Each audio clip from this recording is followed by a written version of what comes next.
نبی نے بات یہ بتا دی، لا نبی آبادی۔ وہ مسلمان نہیں رہتا، یہ دین اسلام کی گویا کی بنیاد ہے۔ اور میرے استاد المناظرین، رئیس المناظرین، فاتح رضویٰ علامہ منظور احمد چلیوٹی رحمہ اللہ تعالی، جن کی ساری زندگی عقیدہ ختم نبوت کے تحفظ سے گزری، اپنی زندگی کے 52 سال عقیدہ ختم نبوت کے تحفظ پر لگائے، گویا کی زندگی کا مشن اور اوڑھنا اور بچھونا وہ ختم نبوت کے تحفظ تھا۔ وہ فرمایا کرتے تھے کہ عقیدہ ختم نبوت اس کی مثال وہ ایک بیت اللہ کی سی ہے، اور فرمایا باقی جتنے عقائد و نظریات اعمال جو ہیں وہ ایسے ہیں کہ جیسے اس کے گرد طواف کرنے والے۔ بیت اللہ ہوگا تو طواف ہوگا، بیت اللہ نہ ہو تو کچھ بھی نہیں ہوگا۔ تو فرمایا اسی طریق سے اگر عقیدہ ختم نبوت باقی ہے تو باقی عقائد و نظریات بھی باقی ہیں، باقی دین بھی باقی ہے۔ اور اگر عقیدہ ختم نبوت خدا نخواستہ باقی نہیں تو کچھ بھی باقی نہیں رہے گا۔ وہ کیوں؟ کہ نبوت یہ کسی بھی مذہب کے واسطے بنیاد ہوتی ہے، اور جہاں پر میرے دوستوں نبوت بدلتی ہے وہاں پر پورا مذہب بدل جاتا ہے۔ وہ دو چار چیزیں نہیں بلکہ مذہب بدلتا ہے۔ مثال کے طور پر ہمارے یہاں پر جو مشہور آسمانی مذاہب ہیں متعارف، یہودیت ہے، عیسائیت ہے اور اسلام۔ یہودی اس بندے کو کہتے ہیں جو موسیٰ علیہ السلام کے بعد کسی کو نبی تسلیم نہیں کرتا۔ عیسائی اس کو کہتے ہیں جو عیسیٰ علیہ السلام کے بعد کسی کو تسلیم نہیں کرتا، اور مسلمان اس کو کہتے ہیں جو حضور صلی اللہ علیہ وسلم پر یہ مانتا ہے کہ نبوت کا دروازہ بند ہو چکا اور حقیقت میں بند ہو چکا۔ اللہ کا قرآن اس پر شاہد ہے، رسول اللہ صلی اللہ علیہ وآلہ وسلم کا فرمان وہ اس کے اوپر شاہد ہے، امت کا اجماع اور اتفاق اور تواتر اس سے یہ بات ثابت۔ اب یہ یہودی ہے، اگر مثال کے طور پر یہودی عیسیٰ علیہ السلام کو ماننے لگ جائے اور ان کی نبوت کو تسلیم کرے تو یہ یہودی نہیں کہلائے گا بلکہ عیسائی کہلائے گا۔ اسی طریقے سے اگر عیسائی نبی کریم صلی اللہ علیہ وسلم پر ایمان لے کر آ جائے تو اس بندے کو عیسائی نہیں کہا جائے گا، اس کو مسلمان کہا جائے گا۔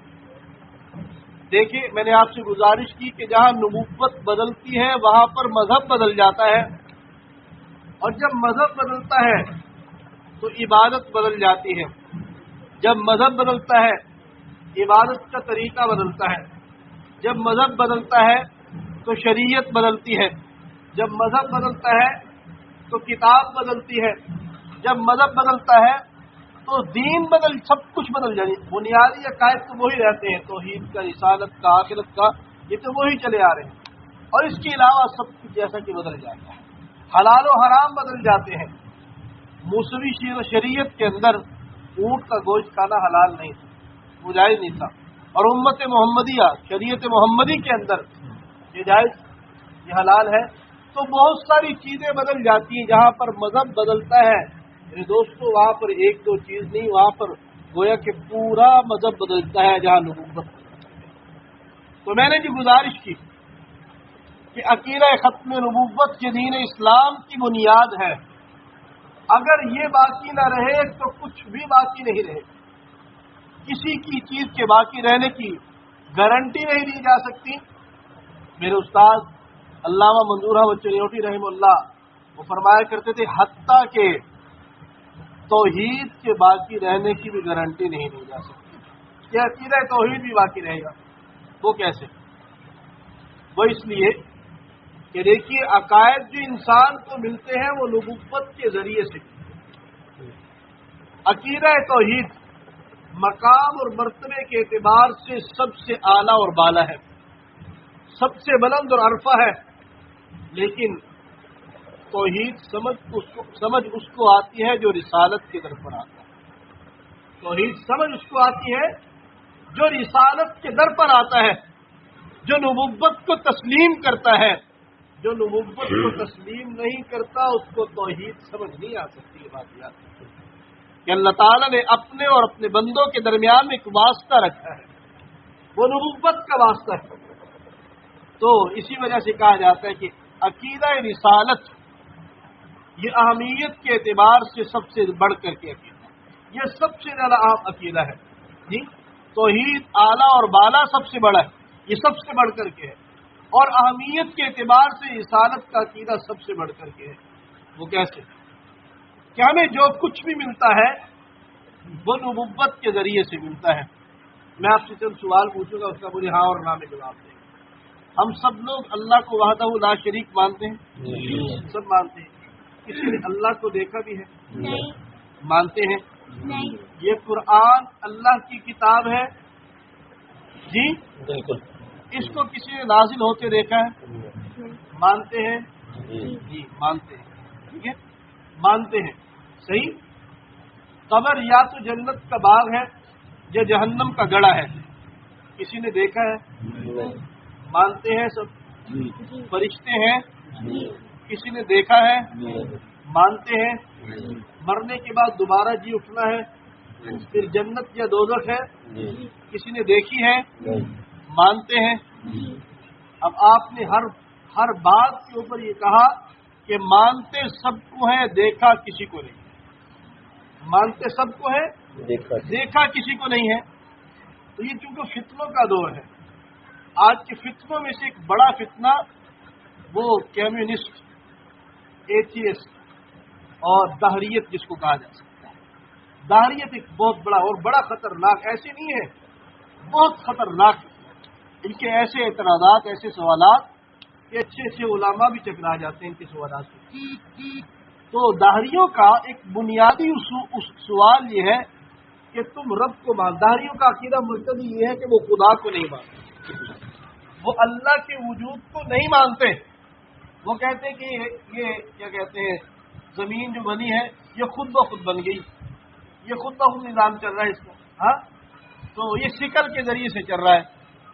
تو ان کا یہ عقیدہ نظریہ ہے، یہ خدا کو نہیں مانتے، کہتے ہیں موت کچھ نہیں، مرنا اور اگلا جہان کچھ نہیں ہے، خدا کچھ نہیں، رسول کچھ نہیں ہے، کتاب۔ جس نے رب کو نہ مانا وہ کسی اور کو کیا مانے گا؟ تو وہ کہتے ہیں کہ جب تم رب کو دیکھتے نہیں ہو، تم نے رب کو دیکھا نہیں ہے تو تم رب کو مانتے ہی، جب تم نے خدا کو دیکھا نہیں ہے تو تم خدا کو مانتے کیوں؟ یہ سوال ہے تو بے وقوفوں والا کہ کیا جو چیز نظر نہیں آتی تو وہ ہوتی بھی نہیں ہے؟ کسی چیز کا نظر نہ آنا اس کے نہ ہونے کی دلیل ہوتی ہے؟ بے وقوفوں والی بات ہے۔ اللہ کسی سے بھی کام نہیں۔ ایک اسکول کے اندر استاد پڑھا رہا تھا، استاد دہریہ تھا، اس نے کہا کہ اللہ ہے، بچوں نے کہا ہے، استاد نے پوچھا کہاں ہے، کہاں ہے؟ تو بچوں نے کہا نظر نہیں آتا رب، اللہ نظر نہیں آتا ہے، صحیح۔ تو اس نے کہا یہ کیسا ہو کہ رب ہے نظر کوئی نہیں آتا؟ تو اللہ نے ایک بچے سے اپنے دین کی حفاظت کا کام لیا۔ ایک بچہ کھڑا ہوا، اس نے کہا کہ استاد صاحب آپ یہ بتائیں کہ آپ کے اندر عقل ہے؟ اس نے کہا ہے۔ اس نے کہا کہاں ہے؟ دکھائے نکال۔ اب عقل نظر آتی؟ عقل نظر تو نہیں آتی۔ تو اس نے کہا ہے ایسے دکھا نہیں سکتا۔ اس نے کہا نظر نہیں آتی لہٰذا آپ بے وقوف ہے، آپ کے اندر عقل نہیں ہے۔ سانسیں ہیں انسان کی، سانس نظر آتی جی؟ ڈاکٹرز کہتے ہیں کہ انسان کے اندر شوگر ہے، نظر آتی ہے؟ انسان کے اندر نمکیات ہیں، نظر آتی ہیں؟ انسان کے اندر فولاد ہے، نظر آتا ہے؟ مولانا عمر پالن پوری رحمہ اللہ تعالیٰ کے پاس کچھ ڈاکٹرز آئے، انہوں نے ایسے الٹے سیدھے سوال کرنا شروع کر دیا۔ انہوں نے فرمایا تم لوگوں کی تحقیق ہے کہ ہر انسان کے اندر شوگر موجود ہے، فرمایا ایک چمچ اپنے جسم سے وہ چینی نکال کے دکھاؤ۔ تم کہتے ہو کہ انسان کے اندر نمکیات موجود ہیں، اپنے جسم سے ایک نمک کی چمچ نکال کے دکھاؤ۔ تم کہتے ہو انسان کے اندر فولاد موجود ہے، فرمایا ایک کیل نکال کے دکھاؤ ذرا مجھے۔ ہاں، تو کسی چیز کا نظر نہ آنا یہ اس کے نہ ہونے کی دلیل نہیں ہوتی۔ یہ اصل میں جو سادہ مسلمان ہوتے ہیں نا، فتنے کا کام ہوتا ہے تشکیک ڈالنا۔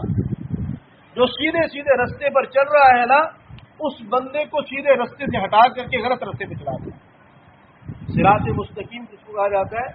صراط مستقیم میرے دوستوں اس رستے کو کہا جاتا ہے جس پر ایک جم غفیر جانے والا ہو۔ صراط مستقیم اس رستے کو نہیں کہا جاتا کہ جس کے اوپر 4-5 بندے جو ہے وہ رستہ جو اس پر پاؤں لگا کے چلے گا اس کو صراط مستقیم کہا جائے۔ اس کو صراط مستقیم نہیں کہا جاتا، وہ تو گمراہی کا رستہ ہوتا ہے۔ اسلام کا رستہ یہ صراط مستقیم، اور اس پر ساری امت چلتی ہوئی جا رہی ہے۔ ہم اسی رستے پر چلنے والے ہیں، یہ تشکیک پیدا کرنے والے ہوتے ہیں۔ اس لیے یہ چونکہ فتنوں کا دور ہے، ہر بندے کو سننا نہیں چاہیے۔ یہ جو یوٹیوب کے مفتیان کرام ہوتے ہیں نا، یا فیس بک پر بیٹھ کے مفتی بننا چاہتے ہیں اور مذہبی اسکالر بننا چاہتے ہیں، یہ مذہبی اسکالر نہیں بنتے۔ دیکھیے، ہر چیز پڑھنے سے نہیں آئے گا۔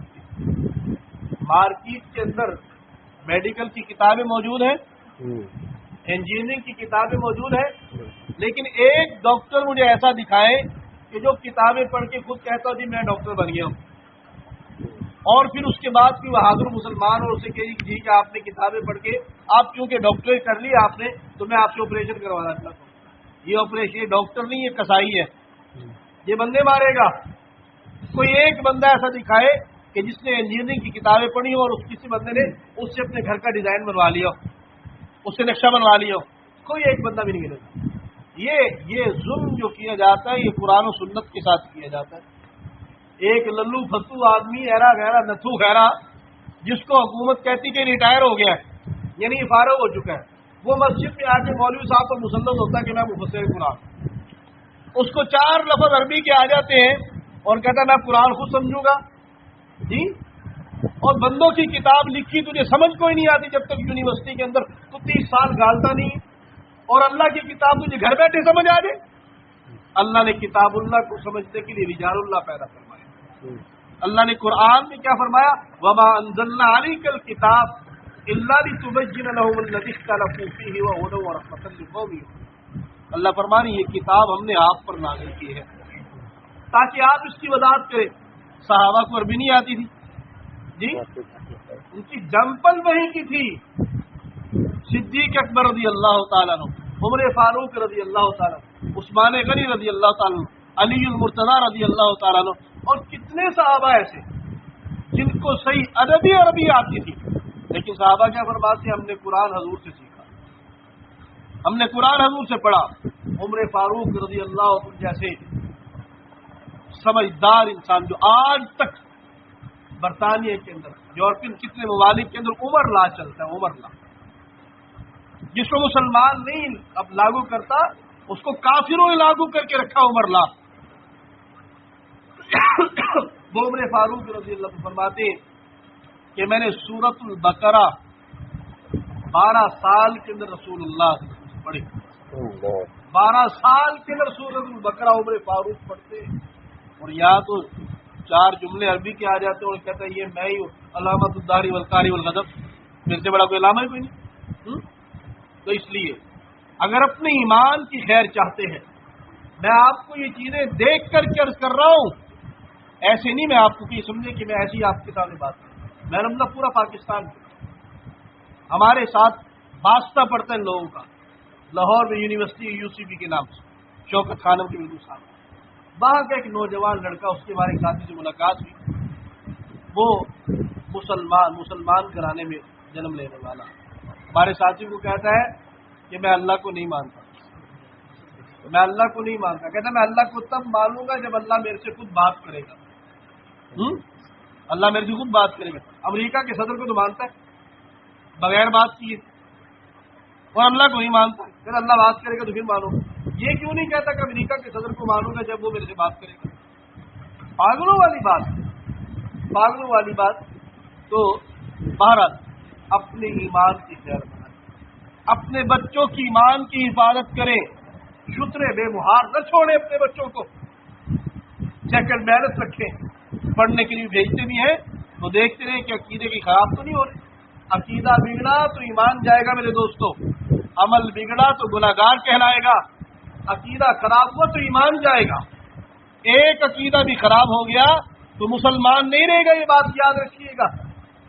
تو بہرحال میں گزارش کیا کر رہا تھا، فتنے کا کام ہی ہوتا ہے داہیے۔ وہ ان کا بنیادی سوال کیا، وہ کہتے ہیں جی اللہ کو دیکھتے نہیں تو مانتے کیوں؟ یہ سوال ہے، ٹھیک ہے؟ تو میں نے آپ سے ایک سوال کی کہ نبوت وہ ایک اتھارٹی ہوتی ہے، نبوت یہ سمجھے ایک معیار ہوتا ہے، مذہب کی ایک بنیاد ہوتی ہے، جہاں نبوت بدلے گی سب کچھ بدل جائے گا۔ تو میں نے آپ سے عرض کیا کہ ہم نے رب کو دیکھا کوئی نہیں لیکن مانتے ہیں، ہم نے قرآن کو نازل ہوتے دیکھا کوئی نہیں لیکن مانتے ہیں، ہم نے فرشتوں کو دیکھا کوئی نہیں لیکن مانتے ہیں، ہم نے قبر کے عذاب و ثواب کو دیکھا کوئی نہیں لیکن مانتے ہیں، ہم نے آخرت کو دیکھا کوئی نہیں لیکن مانتے ہیں، ہم نے جنت اور دوزخ کو دیکھا کوئی نہیں لیکن مانتے ہیں۔ کفار ہم سے پوچھتے ہیں اس کی دلیل کیا ہے تمہارے پاس؟ دلیل کیا ہے تمہارے پاس؟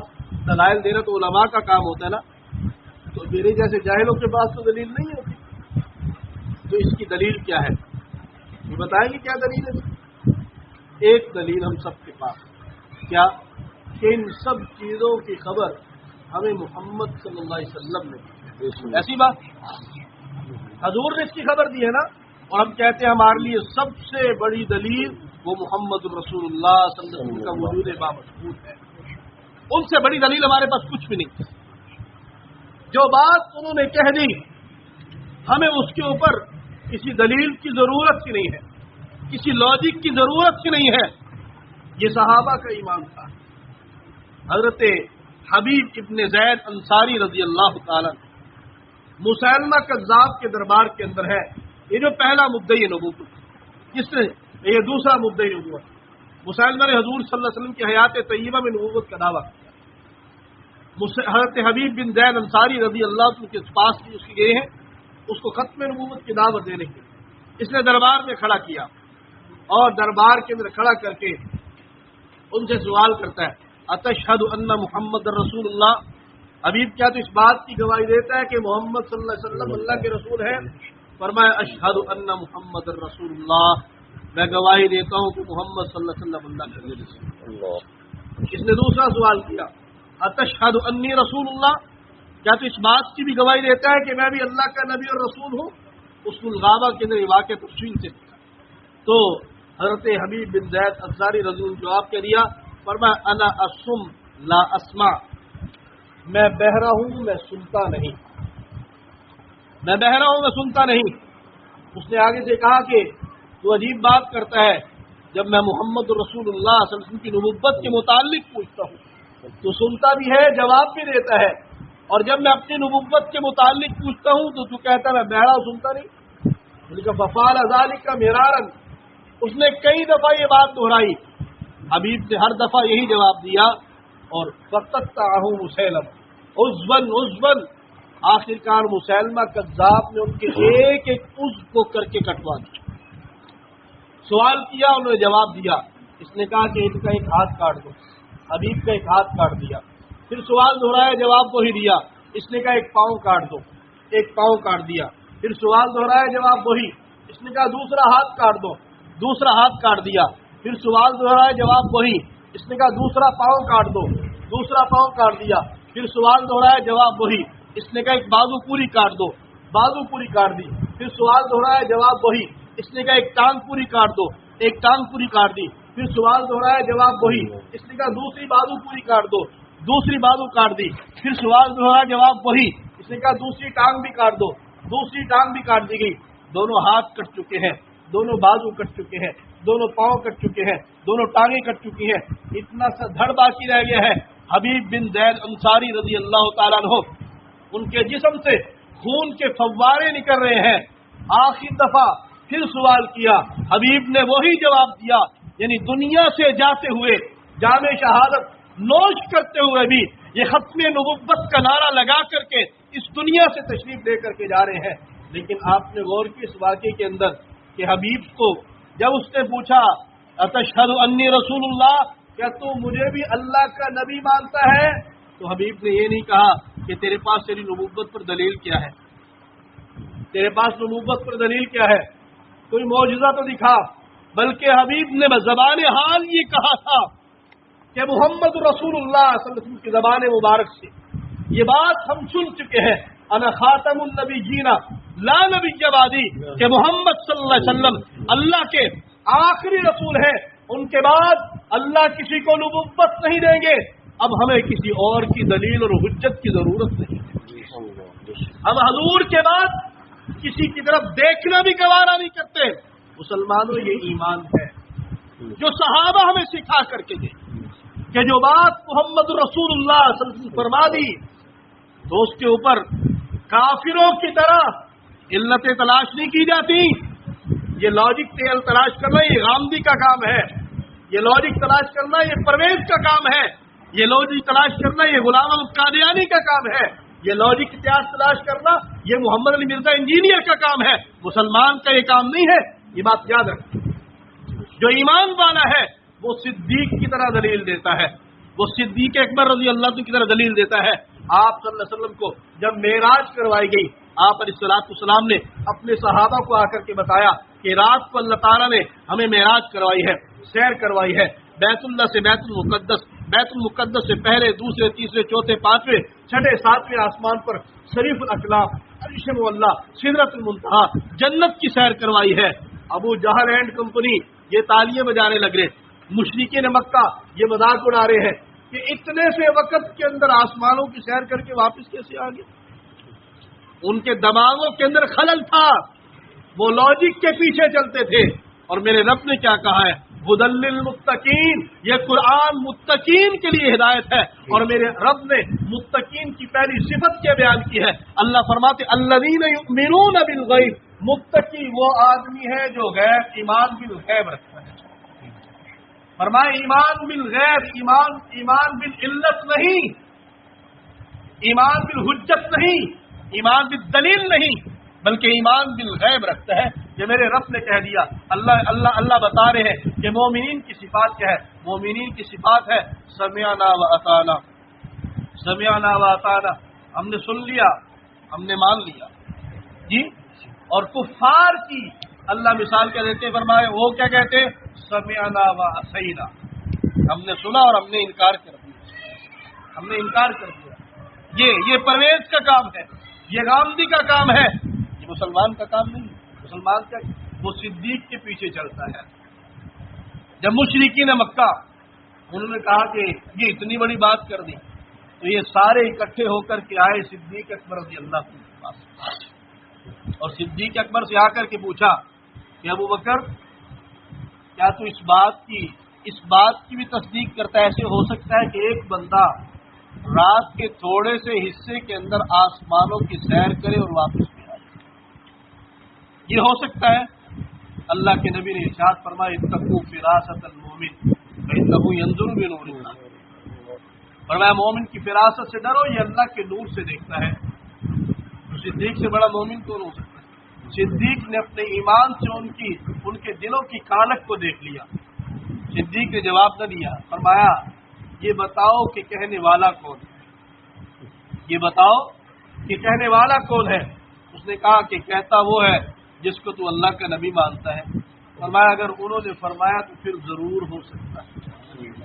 اگر ان کو پتا بھی نہیں ابھی، خبر بھی نہیں، تو صدیق نے کیا فرمایا اگر انہوں نے فرمایا تو ضرور ہو سکتا ہے. کہا تم اس کی بات کرتے ہو، میں تو اس سے بڑھ کے بات جو ہے میں اس کی پہلے سے تصدیق میں اس کی پہلے سے تصدیق کر چکا ہوں، تم اس کی بات کرتے ہو. ابو بکر رضی اللہ تعالیٰ عنہ کو جو صدیق کا لقب دیا ہے اس واقعے کے بعد رسول اللہ صلی اللہ علیہ وسلم فرمایا کہ ابو بکر تو صدیق تو میری تصدیق کرنے والا ہے اور ہر بات کے اندر تصدیق کرنے والا ہے. تو میرے دوستوں مسلمان کے پاس دلیل کیا ہے؟ ان ساری چیزوں کے اوپر حضور صلی اللہ علیہ وسلم کا فرمان. تو مسلمان کی سب سے بڑی دلیل کیا ہے؟ آپ صلی اللہ علیہ وسلم کا فرمان جو ہے یہ سب سے بڑی دلیل ہے. ہم اس کو کہتے ہیں تو مان یا نہ مان، ہم نے مان.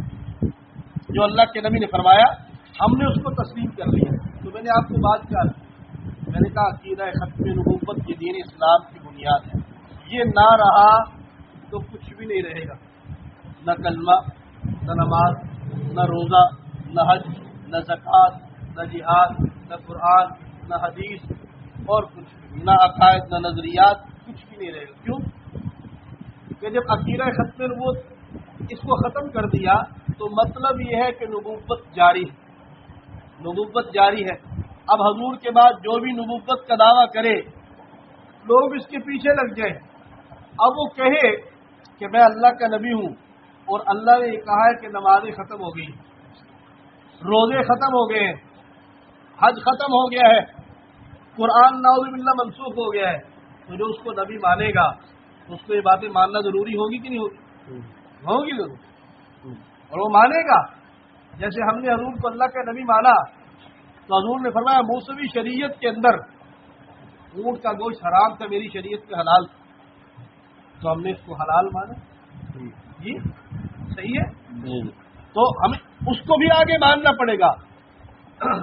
آپ کے اس دور کے اندر ایک فتنہ موجود ہے جس کا نام فتنہ بہائی ہے. مذہب بہائی پاکستان کے اندر بھی موجود ہے. آپ کے اکاڑے میں پتہ نہیں ہے کہ نہیں ہے. لاہور میں تو میری خود ملاقات کی، کراچی میں خود ملا ہوں، فیصلہ آباد کے اندر بھی ہے، سرگودا میری ملاقات ان لوگوں سے ہوئی ہے بہائی مذہب کے نام سے. بہاء اللہ ایرانی گزرا ہے سن 1860 میں، اس نے نبوت کا دعویٰ کیا اور اس نے صاحب شریعت نبی ہونے کا دعویٰ کیا. ان لوگوں کا کلمہ مسلمانوں والا کوئی نہیں. ان کے ہاں نمازیں 5 نہیں، نمازیں 3. یہ 3 نمازیں پڑھتے ہیں، صبح وسطیٰ. ان کا قبلہ یہ مسلمانوں والا بیت اللہ مکہ والا نہیں، بلکہ یہ کہتے ہیں کہ ہمارا قبلہ عکا کے اندر ہے. فلسطین کے اندر ایک پہاڑی اس کا نام کوہ کرمل، اس کی طرف منہ کر کے نماز پڑھتے ہیں. جماعت کی نماز ان کے واسطے کوئی نہیں، عورت کا پردہ نہیں ہے، زکوٰۃ کی ترتیب نہیں ہے، حج بیت اللہ کوئی نہیں ہے، جہاد کرنا حرام ہے. جی اور اسی طریقے سے بہاء اللہ ایرانی نے کہا کہ جس طریقے سے قرآن نے آ کے تورات، زبور، انجیل ان کو منسوخ کر دیا تو میری کتاب، اس نے کتاب لکھی کتاب اقدس کے نام سے میرے پاس ہے. اس نے کہا اس کتاب نے آ کے قرآن اور حدیث سب کو منسوخ کر دیا، محمدی شریعت کو منسوخ کر دیا. اب بتائیے، اور بہت سارے لوگ، میری خود ملاقات مسلمان سے بہائی ہوئے، میری خود دل سے ملاقات، اسلام چھوڑ کر کے بہائیت میں گئے. اب دیکھنے کو کیا کیا انہوں نے، حضور کے بعد ایک نبی کو مان لیا نا. نبی کو جب مانا تو کلمہ رہا، وہ نماز رہی، روزہ رہا. یہ سال کے 19 روزے رکھتے ہیں، 29 یا 30 نہیں، کیونکہ ان کے ہاں سال کے 19 مہینے ہوتے ہیں اور ہر مہینہ 19 دن کا ہوتا ہے، تو یہ سال کے 19 روزے رکھتے ہیں. تو روزہ رہا نہیں، حج رہا نہیں، زکوٰۃ رہی نہیں، قرآن رہا، حدیث رہی، کچھ بھی نہ رہا. ایک عقیدہ توحید جو میں نے آپ کو عرض کیا کہ میرے استاد علامہ منظور احمد چنیوٹی رحمہ اللہ فرمایا کرتے تھے کہ اگر عقیدہ ختم نبوت محفوظ نہیں تو عقیدہ توحید کے محفوظ ہونے کی بھی گارنٹی نہیں ہے، کوئی گارنٹی نہیں. کیوں؟ اس کو تو محفوظ نبوت میں کرنا ہے، جو سچی نبوت کرے گی. تو بہاء اللہ ایرانی نے کہا جس شخص نے دنیا کے اندر اللہ کے وجود کو دیکھنا ہو تو وہ مجھے آ کر کے کہنا، مجھے دیکھ لے آ کے، میں دنیا کے اندر اللہ کے وجود کا مظہر اتم میں بکواس کر کے، تو توحید بھی باقی نہ رہی. میرے دوستو یہی وجہ ہے کہ سیدنا صدیق اکبر رضی اللہ تعالیٰ عنہ 1200 صحابہ کرام رضی اللہ تعالیٰ عنہ کو یمامہ کے میدان کے اندر شہید کروایا، 70 بدری صحابہ شہید کروائے، 700 حفاظ اور قرہ شہید کروائے، 27,000 مسلمہ کذاب کے ماننے والوں کو تہہ تیز کیا، لیکن عقیدہ ختم نبوت کی پہرے داری کی. مسلمہ کذاب کے فتنے کو آگے نہیں جانے دیا. صدیق اپنی زندگی کے اندر اس کو ختم کروا کے یہ ہے. وہ صدیق اکبر رضی اللہ تعالیٰ عنہ جن کے متعلق نبوت کی زبان سے نکلتا ہے ارحم امتی بھی امتی ابو بکر، میری امت کا سب سے رقیق القلب انسان، امت پر سب سے زیادہ رحم کرنے والا وہ صدیق اکبر رضی اللہ تعالیٰ عنہ ہے۔ لیکن جب بات آتی ہے عقیدہ ختم نبوت کے تحفظ کی، یہی صدیق اکبر رضی اللہ تعالیٰ عنہ یہ امت کا سب سے رحم دل انسان، یہ رحیم و کریم انسان، یہ مسلمہ کذاب اور اس کے ماننے والوں کے اوپر رب کا قہر بن کر کے نازل ہوتا ہے اور اصولوں کو بدلا جاتا ہے کہ ان کے ساتھ مذاکرات نہیں ہے، ٹیبل ٹاک نہیں ہے، کوئی مفاہمت نہیں ہے، بلکہ ایک ہی بات ہے، یا حضور کی ختم نبوت کو مانو یا پھر ہمارے ساتھ لڑنے کے لیے تیار ہو، اس کے علاوہ اور کوئی بات نہیں ہے، تیسری بات کوئی نہیں ہے۔ بس دو باتوں میں سے ایک قبول کرنا پڑے گا۔ چنانچہ صدیق نے اس فتنے کو اپنی زندگی کے اندر کھڈے رہنا اور ہمیں یہ بات سمجھا کر کے گئے ہیں کہ حضور صلی اللہ علیہ وسلم کی ختم نبوت کی پہرے داری یہ ہر مسلمان کی ذمہ داری ہے۔ جب صدیق نے صحابہ کی تشکیل کی نا تو وہاں پر خاص و عام کی تخصیص نہیں کی گئی، وہاں تقسیم نہیں کی گئی کہ خاص تو جائے یا عام تو جائے، خاص نہ جائے یا خاص جائے اور عام نہ جائے، وہاں سارے گئے ہیں، وہاں پر سارے گئے ہیں۔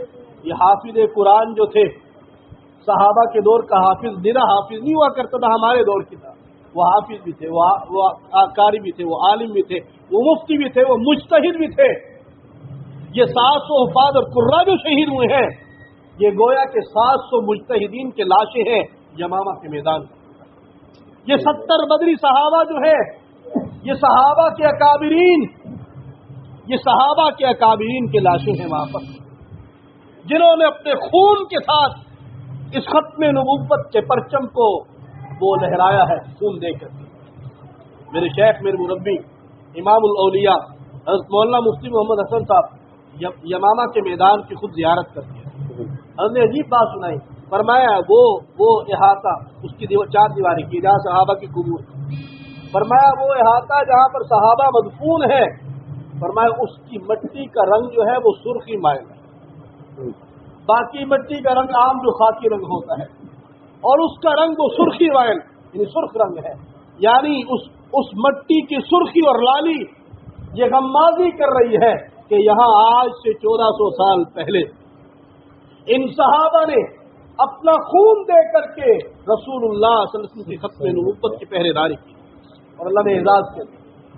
آج سے چند سال پہلے کی بات، شیخ عبدالعزیز بن باز رحمہ اللہ سب زندہ تھے، امام حرم مکی، وہاں سڑک بنانے کے لیے وہ زمین کی کھدائی کی جا رہی تھی تو بعض صحابہ کی قبریں ظاہر ہو گئی کھدائی کرتے ہوئے، اور حضرت نے فرمایا جو ہمارے راہبر نے بتایا کہ 1400 سال کے بعد ان صحابہ کی قبریں ظاہر ہوئی ہیں، تو فرمایا کہ 1400 سال کے بعد صحابہ کے جسم اور کفن ایسے تر و تازہ تھے جیسے آج دفن کیا، جیسے ان کو آج رکھا گیا ہے۔ ہمارے اندر ایسے بھی بے وقوف اور نادان اور بدبخت ہے جو نبیوں کی حیات کے اوپر باتیں کرتے ہیں، مناظرے کرتے ہیں کہ نبی زندہ ہے کہ نہیں زندہ، ہم کہتے ہیں نبی چھوڑو تم نبی کے غلاموں کو آ کر کے دیکھو 1400 سال کے بعد، اور جسم کھانا دور کی بات ان کا کفن تک میلا نہیں ہوا، تم بات اس کی کرتے ہو۔